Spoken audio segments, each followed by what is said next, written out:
او كتاب خود فرقري بركت كقرآن كتاب انزلناه اليكم مبارك كتاب انزلناه اليك مبارك كتابك ما بوده این آخری یا مبارکه یا برکته خواندن في كتابت مالته و دی برکت خیت مالته جبر هندي هاتي فقوهستنش أبي هريرة رضي الله عنه قلت البيت الذي يتلى فيه كتاب الله أو مال أو كتاب خدت فتيت خاندن يعني قرآن قلت خدت على دسر مال برفرحكت ويكثر خيره وخيره ودي زيدكت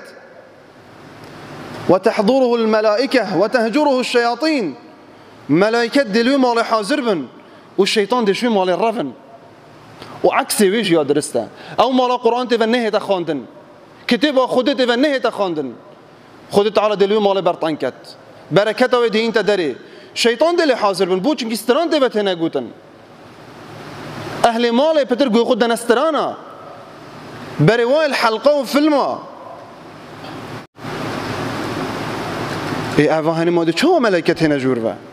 چه دی برکت های مال زیده بید و قرآن کتاب خودی او خودی این آخره یا برکت دام بخینین و عمل ببکین یا تو ایره دا توضیح آگرتی ماده چه برکتش في قرآن بینی آن هندک هلا ویسی بسیاره خوبه یا عرض گیوه تا بوش هلا ویستی او تناخینی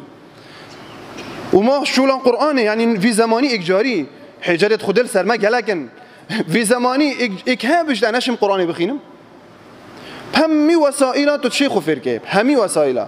تلفزيون قناتي هي 24 ساعه قرآن السر تشي بخبر خوب ده تلفونات تشي قرآن همي بكاته ده راديو يا بوتا قرآن بيجيت برنامج يتهين تفير كانه قلم القرآن يتهين بابا في خيرت النشي يا جدركتي از بير بوم سيد عاقلم شو تشتانا ورگيريت ده ما جو خوب ده فير هر روجه چلو 5 دقيقه تو جو خوب ده قارئ کی سری ختمه هرو 45 دقیقه بتنه هر هفته خدمه کی هر هفته خدمه کی 45 دقیقه لكن نهم بس او برنامج استرانا يتدسر ام هميل بيش عندك شوانا ساعات كن بس او حلقات يتدسر يا ام هميل بيش وقت خوش بير فات كان نظن وقت ما تشو ساعتك عندك يبدا كتاب خودش ده بركات كيف مال عيالته ده بركات كيف رزقته